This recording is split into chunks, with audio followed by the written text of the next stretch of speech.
Hello நண்பர்களே, நாம் இப்பொழுது எங்கு வந்துள்ளோம் என்று பார்த்தீர்களானால் திருப்பாம்பரம் வந்துள்ளோம். அதாவது இது ஒரு ராகுகேது ஸ்தலம். ராகுகேது ஸ்தலம் என்றவுடன் உங்களுக்கு திருநாகேஸ்வரம் அண்டு நாகேஸ்வரன் கோயில் தான் ஞாபகத்திற்கு வரும். அதாவது நாகேஸ்வரன் கோயில் திருநாகேஸ்வரம் செல்ல முடியாதவர்கள் இந்த திருப்பாம்பரம் ராகுகேது ஸ்தலத்துக்கு சென்று வந்தால் உங்கள் தோஷங்கள் அனைத்தும் தீர்ந்துவிடும். அதாவது கெட்ட நேரம் நடந்து கொண்டு இருப்பவர்கள் இந்த கோவிலுக்குள் வரவே முடியாது.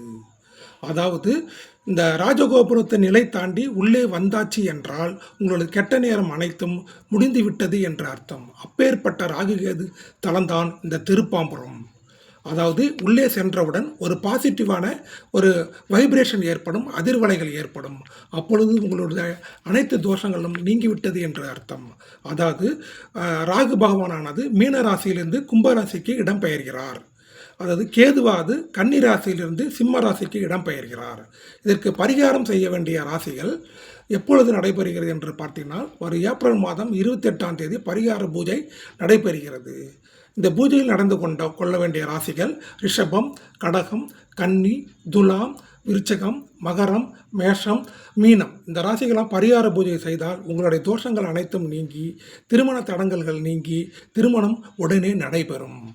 இந்த கோவில் எங்கே உள்ளது என்று பார்த்தீங்கன்னா திருவாரூர் மாவட்டத்தில் குடவாசல் வட்டத்தில் உள்ள கும்பகோணம் டு காரைக்கால் இடையில் கற்கத்தி என்ற ஊரிலிருந்து 3 கிலோமீட்டர் தொலைவில் உள்ளது. இந்த கோவிலுக்கு சென்று வருவதற்கு பல தோஷங்கள் இருந்தால் உடனே சென்று வரவும். நன்றி, வணக்கம்.